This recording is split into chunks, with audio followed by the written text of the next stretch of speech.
Welcome to a new edition of Harness Central.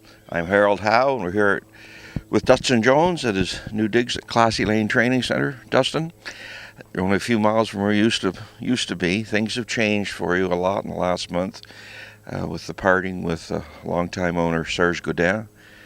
23 years, and you know, a few people have mentioned to me that they aren't shocked by that, not because of Serge, not because of you, but they just said it's lucky if people can stay together 23 weeks, whether it's horses or marriages. Yeah. And I guess you're 52, and with that parting, you're effectively starting over. And how do you feel about that? Well, I got a lot of confidence in myself, and we had to start over after Montreal closed up. And after Montreal closed up, we ended up winning 2 Breeders' Crowns and 2 Super Finals in Ontario. And, you know, I'm going to start over again. And I'm starting off with 4 horses of my own. I have a trotting colt that actually finished third in the Bluegrass in Kentucky. He trotted a mile in 54. And that's Raised the curtain. And I have a 2-year-old filly, Nata Virgin, I own with Lynn Jones in Kentucky that set the track record in Hoosier Park. She went in 52-4 out there in the Indiana Sire Stakes. So, you know, I got 2 nice horses to start with, and I've contacted a few of my older owners that from Montreal that we're going to buy a few horses together, and we'll see what happens. It's only been 3 weeks, but I know it's been a wild 3 weeks for you.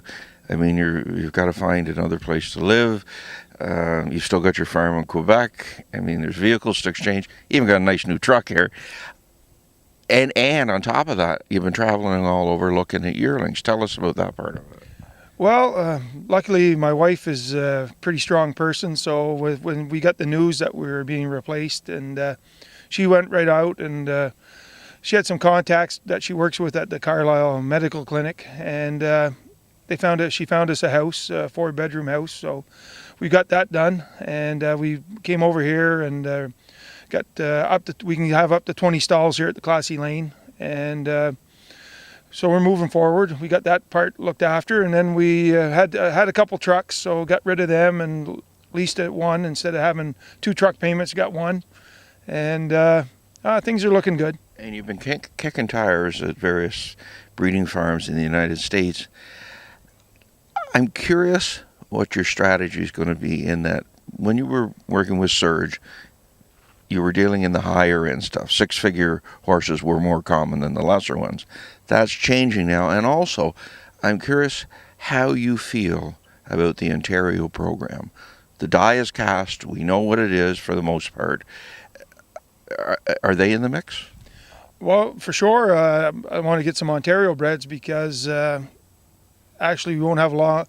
You know, you don't have a lot of trucking to do, and you want to keep your expenses down. And from what I hear, the grassroots should go for $18,000 a dash next year because they want to back up some money. So hopefully that's the way it's going to be, and it's still a good program. So actually, I'm looking for some trotters and pacers, Ontario breds for sure. That's number 1 priority this year. Right. And on the U.S. side of things?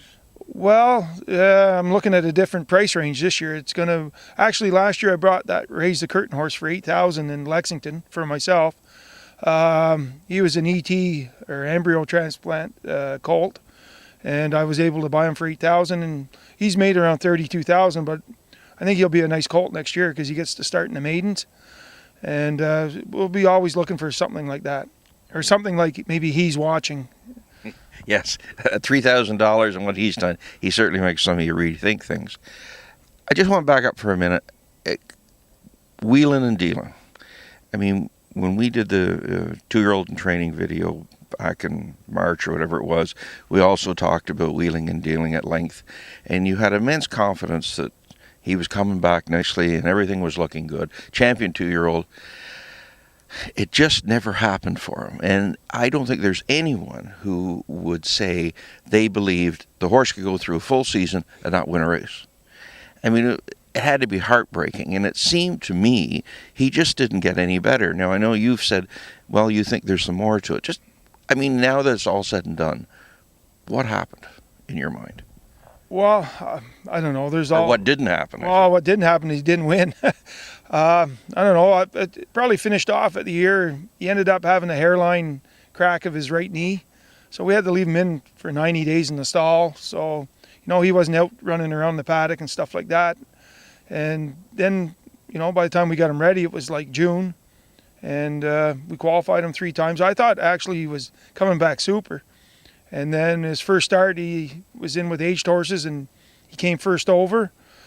And actually, he just didn't seem to have any pop at the end. And, I thought he raced good the week before the Hambo. He come back 27 seconds, but Sylvain said when he got to the wire, he was done at the wire. And, he finished second in the Hambo elimination, but, he had a perfect trip behind Creatine. And I thought, maybe he should have popped out and at least give him a run, but he just didn't have it. And we scoped him, and he had an ulcer on his palate, and, couldn't agree if we wanted to get him operated on or not. So we did a lung wash and found allergies, and it was just one thing after another, and couldn't really get in the groove with him. He isn't the first horse that good things didn't happen for after a big year, and he won't be the last one. You also had some 2-year-olds that didn't perform like they maybe looked like they were going to win midwinter. Does it all leave you as a trainer and your buddies thinking, these horses, they just make us look foolish. We can do everything right, and if it's like junior hockey players moving to the NHL, they just can't make the grade for whatever reason, and just make you just so suspicious of what you're working with? Well, actually, I thought I had some pretty nice trotters last year. Actually, we broke, I think, 7 trotters. 5 of them got to the races, and out of them 5, not one of them made a break this year. And they were racing in the Grand Circuit and stuff like that, so that's like an accomplishment in itself. But, we had a 3rd in the Peaceful Way final. We had a 3rd in the Champlain with a trot and colt, and a 3rd in the Bluegrass with a colt and a filly. These horses didn't win any races. They were like, banging, racing with the top ones and trotting in 53 and stuff like that. And they're going to look awful good next year in the maidens when they start out. And they could end up being some nice horses because they'll get to start off cheap. But it just didn't work this year. Is part of the problem that when you spend significant money for a yearling, the expectations automatically are higher than if you bought one for 15? Well, personally, I never really looked at it that way. I just trained them all the same. Like you train them different according to each horse, like as you get closer to the race, if you have one tying up in that. But actually, I never put any pressure on myself with an expensive one or a cheap one. We sort of looked after them like they all were the same price. And, they either do it or they don't do it. I mean, you can't carry them around the track. So you're thinking here at Classy Lane, you might have as many as 15 to go into winter with. You've Harrisburg sales coming right up, then Forest City sale. And you've been looking around and different price point, as we say. You think it's a buyer's market? Well, not really. After the Flamborough sale and the Lexington sale, it was pretty tough to buy. I'm hoping it'll be a buyer's market. Maybe, we'll be lucky in Harrisburg buying the Ontario breds. Maybe some of the Americans they don't want to come up and race when the Sire Stakes programs are good in the U.S. So maybe there'll be a buyer's market for Ontario breds, and I'm hoping that I'll be able to, find a few I like. And we're looking at 15. I got to do a lot of, looking at different price ranges and buy, what we can afford, and try to make some deals with some maybe breeders down there, like maybe take one on a deal and have them give me one to train. I don't know, but I got a lot of options, and luckily this all happened and there were still 2 sales left, so I'm hoping for the best. Dustin, I'm sure you'll land on your feet. Thanks very much, and good luck in the weeks ahead. Thanks a lot, Harold. Harold Howe with Dustin Jones, giving you the Harness Racing Edge.